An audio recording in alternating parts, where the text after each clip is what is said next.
하나님께서 이스라엘 백성들을 애굽 땅에서 구원해 내시고 이제 약속의 땅에 심기 직전에 모세를 통해서 계속해서 하나님께서 정말 어떤 목적으로 그들을 인도하시고 구원하셨는지, 그리고 그 땅에 들어가서 어떤 정말 삶을 살고 나라를 세우고 공동체를 세워야 되는지를 말씀하시고 계시는 중에, 오늘은 이제 16장 18절부터 17장 13절까지 하나님께서 그 땅의 재판장들과 지도자들을 세우라고 말씀을 하시면서, 정말 그 백성의 정말 그 공동체가 얼마나 정말 공의로운 하나님을 섬기는 백성으로서 그 땅에 정말 정의를 행해야 되는지를 설명하고 있습니다.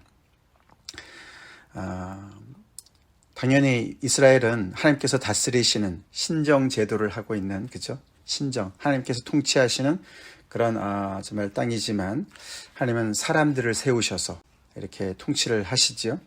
그래서 이제 오늘부터 이제 저기 뒤에 18장까지 하나님께서 이제 그 땅에 이제 이렇게 직분을 세우시는 거예요.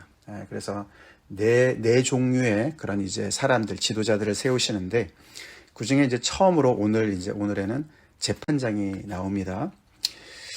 그 다음에 이제 내일 17장에는 왕을 이제 세우라고 또 하나님께서 말씀하시고, 너네가 이제 왕을 세우게 될 때는 이런 자격으로 왕을 세워라. 그렇게 왕이 나오고, 그 다음에 18장에 가서는 제사장이 나오고, 그 다음에 선지자가 나옵니다.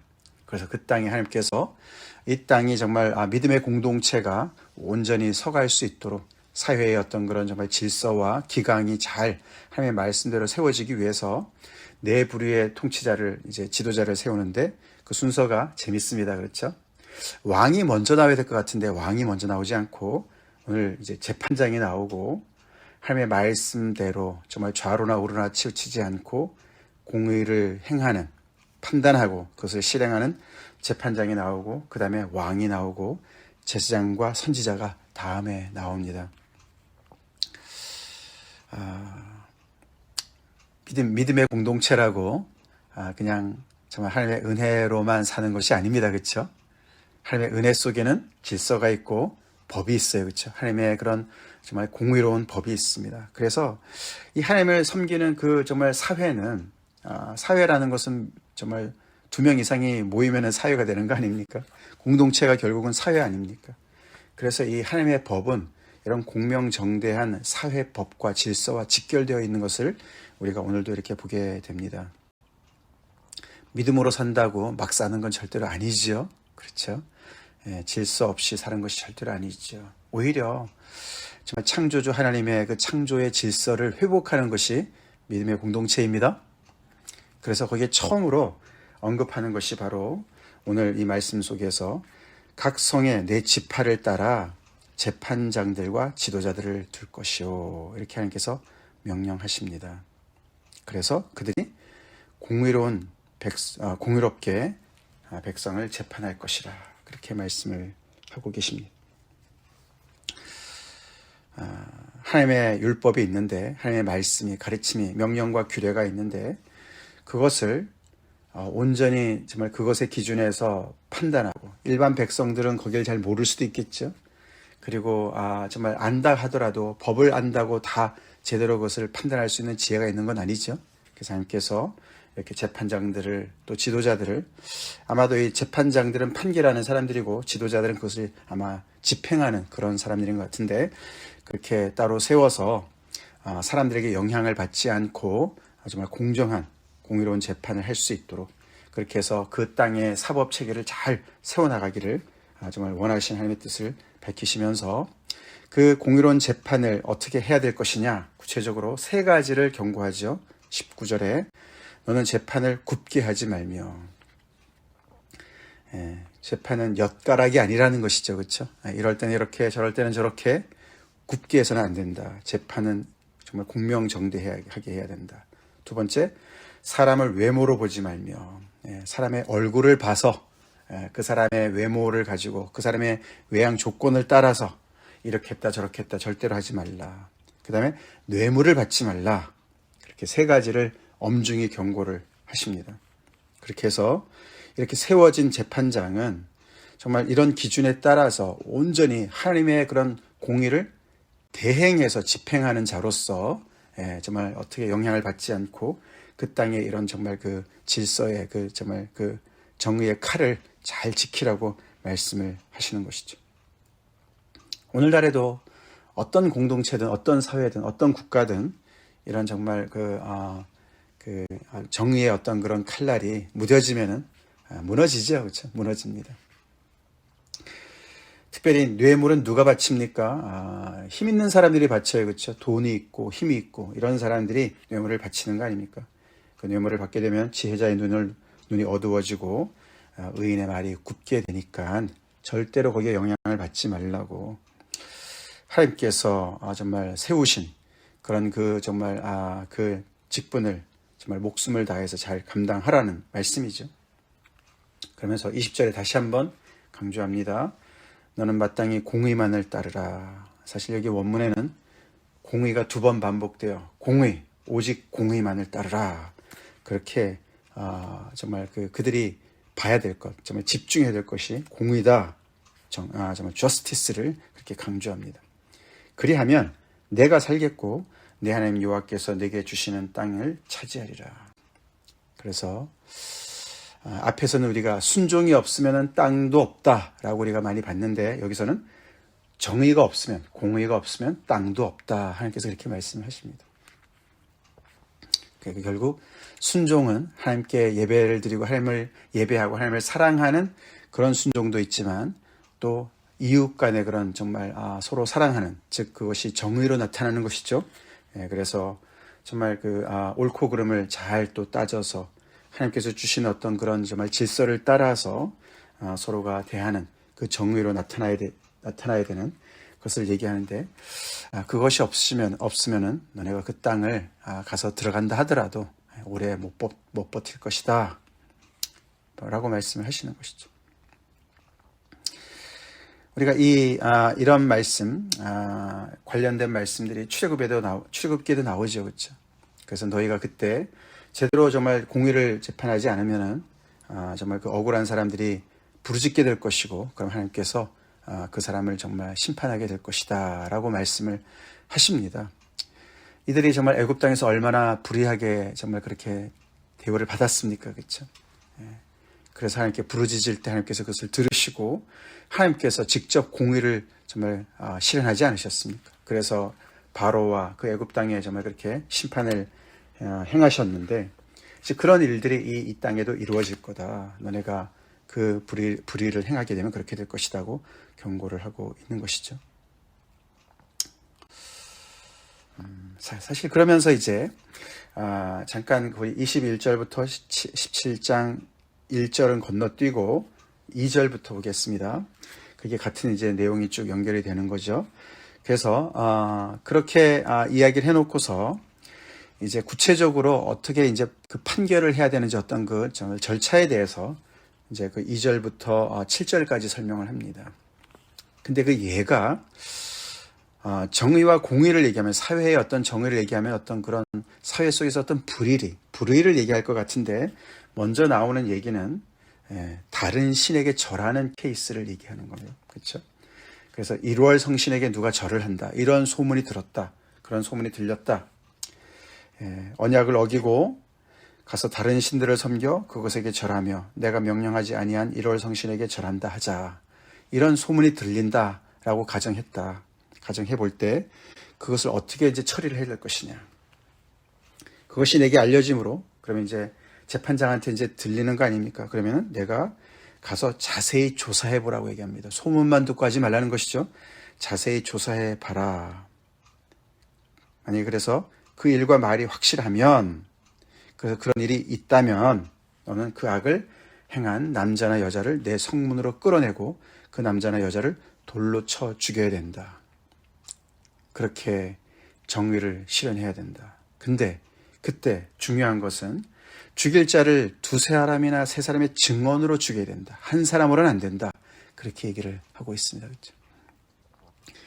그래서 이것을 판결하는 이런 정말 그 어떤 판결을 집행하는 가운데서, 그것을 판단하는 가운데서 한 사람 가지고는 안 되고 2-3사람의 증언이 필요하다. 그렇게 이제 그 절차를 얘기하는 것이죠. 그 모든 진상을 조사할 때 두세 사람의 증언이 필요한 것이죠. 그래서 신중을 기하라는 것입니다. 그죠? 어떤 억울하게 당하는 사람을 막기 위해서 그러는 것이죠. 그러면서 그것을 집행할 때 증인이 먼저 손을 대고 그 다음에 백성들이 함께 동참해서 너희 중에서 악을 제해야 된다. 목적이 악을 제하는 데 있습니다. 제한다는 말은 이렇게 purge out 한다. 그냥 이렇게 완전히 그냥 이렇게 솎아낸다 그런 뜻이죠. 솎아낸다, 몰아낸다. 그래서 그 땅이 그 백성들 안에서 그런 악들을 완전히 뿌리채 뽑으려고 하는 그런 것을 보게 되는 것이죠. 자, 그 다음에 이제 얘기가 조금 더 이제 사회 속에서 사람들 가운데 일어날 수 있는 얘기를 합니다. 내 성 중에서 서로 피를 흘렸거나 다투었거나 구타였거나 서로 간에 고소를 했는데 그 케이스가 너무 어려운 경우에 그 판결이 너무 어려운 경우가 있을 때가 있는데 그럴 때는 너네는 그 어려운 케이스는 하나님께서 택하신 곳으로 올라가서 거기에 있는 레위 사람 제사장과 당시 재판장한테 가서 물어라. 이게 각 성에 재판장들과 지도자들이 있지만 그 성에서 해결하기 어려운 부분들이 있지 않겠습니까? 그렇죠? 그래서 여기 보면은 서로 피를 흘렸거나 다투었거나 구타였거나 서로 간에 고소한 경우인데 판결하기 어려울 때 너네가 대충 하지 말고 어려운 것들은 훨씬 더 많은 경험이 있고 잘 아는 그런 거 정말 중앙 집중이죠. 그러니까 어떻게 보면 예루살렘이겠죠. 그래서 하나님께서 택하실 곳에 올라가서 거기에 있는 레위 사람 재판장뿐만 아니라 제사장까지도 얘기를 합니다. 그렇죠? 그래서 재판장이나 제사장이 다 하나님의 말씀에 가까이 있는 사람들 얘기하는 거 아닙니까? 그렇죠? 그래서 하나님께서 세우시고 하나님의 이 율법과 명령과 규례를 잘 아는 그런 사람들한테 가서 의뢰를 하고 그러면 그 사람들이 그것을 어떻게 판결할지를 가르쳐 줄 것이다. 그 이야기는 이제 하나님께서 또 그들을 도와서 잘 해결하신다는 그런 약속도 있는 것이겠죠. 그러면은 그렇게 그 사람들이 얘기했을 때 너네는 그것을 가르치는 대로 행해야 된다. 판결하는 대로 행해야 된다. 좌로나 우로나 치우치지 말고 그대로 따라야 된다. 그래서 이 법이 집행하는 데 있어서는 정말 칼날 같은 그런 것을 계속 강조하고 있습니다. 그렇죠? 그러니까 여기서 하나님께서 세우신 재판장이나 지도자들 또는 거기에 제사장들 각 성에도 있지만 중앙에 있는 하나님께서 세우신 그 택하신 그곳에 있는 이런 모든 곳에서 정말 이 사람들은 어떤 그 다른 사람의 영향을 받지 않고 그렇죠. 뇌물도 받지 않고 사람의 외모를 보면서 판단하지도 않고 정말 하나님의 이 법대로 이 사회가 잘 정말 서 있을 수 있도록 항상 그 하나님의 말씀의 편에 서서 그 사람들의 모든 시시비비를 정확하게 가려주고 그것이 그대로 집행될 수 있고 또 그것을 다른 그 사람들 다른 백성들이나 모든 다른 사람들은 그들의 판단이 하나님의 판단이고 하나님의 그런 정말 결정인 것으로 받아들이면서 정말 어떤 그런 이유도 달지 않고 토도 달지 않고 우리는 정말 거기에 정말 이렇게 순응할 수 없다 뭐 이런 말 하지 않고 그 모든 신뢰 가운데서 하나님께서 이들을 통해서 판단하시고 집행하시는 것을 대행하는 그런 모든 것을 다 받아들여서 그대로 정말 실행을 함으로써 그 땅에 무법으로 행하는 자들이 없도록 무법천지가 되지 않도록 그렇게 하나님께서 그 땅에 그 공의를 실현하려고 하는 그런 것을 보게 되죠. 그래서 12절에 사람이 만일 무법하게 행하고 내 하나님 여호와 앞에 서서 섬기는 제사장이나 재판장에게 듣지 아니하거든. 그들의 말을 우습게 여기고 그들의 판결을 우습게 여기고 자기 멋대로 행하게 되면 그 사람을 죽여서 이스라엘 중에서 악을 제해버리라. 정말 무서운 얘기죠. 이 공동체가 썩지 않도록 하나님께서 단도리를 하시는 것이죠. 이런 불의가 판을 쳐서 결국은 그 땅의 거민들이 망한 것을 하나님께서 여러 번 경고로 말씀하시지 않으셨습니까?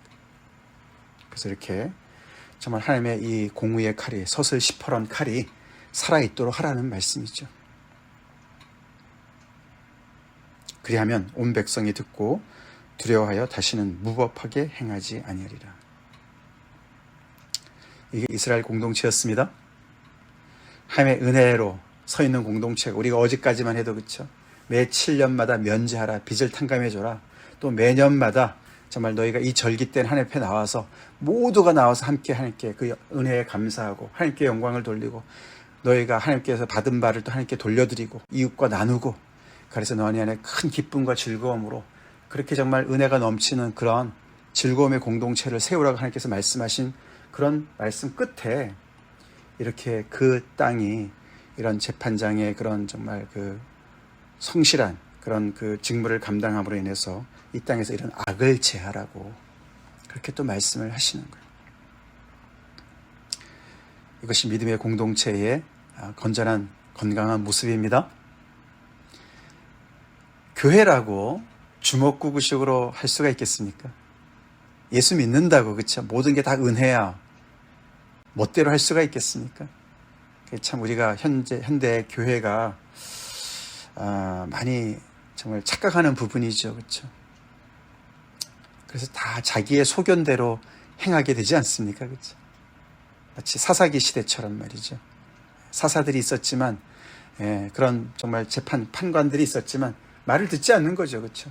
자기가 원하는 대로 행하고 판단하고 그냥 뭐 이렇게 사람들 있지만서도 제사장들도 있고 재판장들도 있지만 요즘에도 목사들도 있지만 그냥 아무리 얘기를 해도 그냥 참고사항으로만 듣지 않습니까? 교회 안에 그런 권위가 있습니까? 목사들은 제대로 서 있습니까? 예수님께서도 마태복음 18장에 그쵸? 너네 중에 무슨 일이 생기면 그쵸? 형제에 가서 고하고 죄 짓는 일이 있을 때 안 들으면은 두세 사람한테 얘기를 하고 두 사람이 얘기를 해도 안 들으면 교회에다 얘기를 하고 그래서 정말 그런 사람들을 정말 그 공동체 안에서 이방인 취급하면서 정말 다시금 그 공동체가 정말 회복되고 그 사람도 회복되도록 그렇게 치리를 하라는 말씀이 오늘날 교회에서 이루어집니까? 양쪽 다 문제예요, 그렇죠? 양쪽 다 문제예요. 하나님께서 세워주신 권위를 정말 하나님의 권위를 대신하게 세워주신 그런 영적인 지도자들이 그런 정말 그 자리를 감당하지 못하는 문제도 있고 성도들은 성도들대로 그렇죠. 뭐 만민 제사장인데 목사만 뭐냐 하나님께서 세우신 교회가 무슨 독재자냐 이러면서 그렇죠. 그러니까 서로가 다 그래서 이런 하나님의 이 엄미하신 말씀을 이런 명령 체계나 어떤 질서가 무너지지 않습니다. 자, 우리가 건너뛴 부분을 보겠습니다. 사실 이렇게 그 어떤 재판장에 대한 이야기를 하시는 중에 16장 21절부터 17장 1절에 약간 좀 그 이질적인 내용이 들어가 있어요. 21절, 22절에는 내 하나님 여호와를 위하여 쌓은 제단 곁에 어떤 나무로든지 아세라상을 세우지 말라고 얘기를 하세요. 이건 하나님께 예배드리는 것과 관련돼 있어요. 그죠? 우상 숭배랑 관련돼 있습니다. 언뜻 보면 이제 재판장들을 세우는 이야기랑 상관이 없어 보입니다. 그리고 22절에는 자기를 위하여 주상을 세우지 말라. 내 하나님 여호와께서 미워하시는 것이다. 그래서 아세라상이나 주상을 세우지 말라. 이건 사실 12장 앞부분에 나온 얘기인데 이게 우상을 세우는 것과 연결되고 여호와께서 미워하시는 거기 때문에 하지 말아라. 이런 얘기가 들어가 있고 17장 1절에는 흠이나 악질에 있는 소나 양은 아무것도 내 하나님 여호와께 드리지 말라. 이것도 15장에 나온 내용이거든요. 흠이 있는 것을 하나님께 드리지 말라는 것이죠. 이는 내 하나님 여호와께 가증한 것이 됨이라. 이것도 이제 하나님과 관련된 것이에요. 그렇죠? 우상을 세우는 것이나 제물을 드릴 때 흠이 있는 것을 드리는 것이. 그러니까 이것은 두 개 다 하나님께 드리는 예배와 관련된 것입니다. 그렇죠? 그 내용이 이렇게 재판장의 이야기랑 연결되어서 이렇게 중간에 들어가 있습니다. 그래서 그 내용 자체로는 연결이 안 되는 것 같지만 결국 이 이야기는 바른 신앙 속에서 바른 공동체가 나온다는 것을 사실 시사하고 있다고 볼 수가 있어요. 그렇죠? 하나님을 예배하지 않는 사람들이 하나님께 온전히 자기의 어떤 그런 정말 드려야 될 것을 드리지 않는 그런 부정직한 정말 탐욕과 그런 욕심에 잡힌 사람들이 정의에 관심이 있겠습니까? 그렇죠? 이웃을 향한 그런 공의로운 일에 관심이 있겠습니까? 하나님을 우습게 알고 우상을 섬기는 사람들이 재판장이라고 권위를 두겠습니까? 그런 얘기 하는 거예요. 그래서 우리가 하나님을 두려워하지 않으면, 그쵸? 뭐가 되는 일이 없어요. 그쵸? 되는 일이 없어요. 교회 안에서도 우리가 서로가 서로를 정말 이렇게 서로의 말에 우리가 더 정말 진정성을 부여하고 또 그 속에서 잘 듣고 증인의 말도 정말 정확한 증인을 또 우리가 또 이렇게 증언을 할 때도 정확하게 하나님을 두려워해서 증언을 해야 되고, 그래서 정말 이 한 사람의 증언을 통해서 다른 한 사람의 증언을 통해서 정말 한 사람의 생명이 왔다 갔다 하는 거 아닙니까? 그죠? 두 사람의 증언만 있으면 그 사람은 죽는 거예요.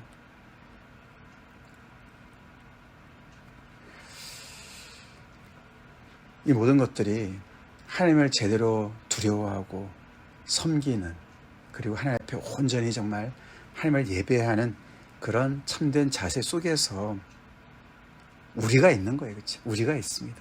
그 안에 정의로운 사회가 있는 거예요. 이제 그런 부분들이 다 약하면, 그렇죠? 여기저기가 뭐 어디서부터 손을 대야 될지 모르는 그런 상황이 되는 거 아니겠습니까? 오늘날에도 하나님께서 이렇게 믿음의 공동체를 주신 그 하나님께서 그 안에 정말 질서를 잡으시라고 하나님께서 말씀을 주십니다. 그렇죠? 그리고 더 나아가서 우리가 믿는 모든 사람들이 재판장들인 것을 우리가 알아야 됩니다. 우리가 고린도전서에 그런 말씀 나오지 않습니까? 너무나 고린도 교회 사람들 자기들 간의 싸움을 가지고 세상 법정으로 가져가는 걸 보면서 바울이, 그렇죠? 너네 안에 판단할 자가 없느냐? 너네는 나중에 천사들도 판단할 사람들인데, 재판할 사람들인데 그렇게 그들을 정말 야단치지 않습니까? 우리 배웠잖아요, 고린도전서에. 그렇죠? 하나님의 말씀을 가지고 있는 사람들, 옳고 그름을 판단하는 능력이 있어야 됩니다. 교회가 그렇습니다. 그리고 교회 안에서도 이렇게 정말 그런 하나님께서 지혜를 주셔서 이렇게 정말 시시비비를 가릴 수 있는 그런 권위를 주신 사람들이 있는 거죠. 문제는 그런 것을 잘 정말 활용하고 또 그런 것에 또 정말 같이 거기에 우리가 믿음을 가지고 그것을 존중하고 그걸 따르는지 순종하는지, 그런 것이 중요한 것이죠. 우리 안에 있는 악이 있습니까? 악을 제거하라고 하나님께서 말씀하신 줄 믿습니다. 우리가 그래서 더욱더 믿는 사람들이 정말 공의로운, 하나님의 그 공의로우심을 본받아서 정의로운 정말 그런 온전한 그런 공동체를 세워나가라고 말씀을 하시는 것이죠. 다 같이 기도하시겠습니다. 하나님, 이스라엘 백성들을 참 하나님의 성품을 그대로 닮고 그 성품을 드러내는 공동체로 세우시기 위해서 많은 아버지 제도를 알려주시되, 특별히 오늘은 또 재판장들을 세우라고 말씀하시는 말씀을 저희가 묵상합니다. 우리 안에도 교회를 주시고 교회 안에 또 아버지 하나님의 사람들을 세우시고 질서를 잡아나가며 하나님의 정말 그 성품, 공의로우신 하나님의 성품을 그대로 또 본받아서 정의로운 공동체를 세우라고 말씀하시는 말씀을 저희가 듣습니다. 하나님, 우리 안에도 하나님의 말씀을 따라서 서로가 듣고 또 아버지 정말 두려워하고 떨며 순종하는 그런 질서가 온전히 회복되게 도와주시고, 하나님의 백성 안에 정말 아버지 하나님의 은혜와 사랑도 있지만 또 아버지 하나님의 정말 진리와 정의가 살아있는 그런 아버지 건강한 그런 아버지 주님의 공동체로 우리 교회뿐만 아니라 모든 교회가 믿는 사람들이 그런 하나님의 권위 앞에, 말씀의 권위 앞에 아버지 정말 다스림을 받는 은혜가 있게 하여 주시옵소서. 예수 이름 받들어 간절히 기도 올리옵나이다. 아멘.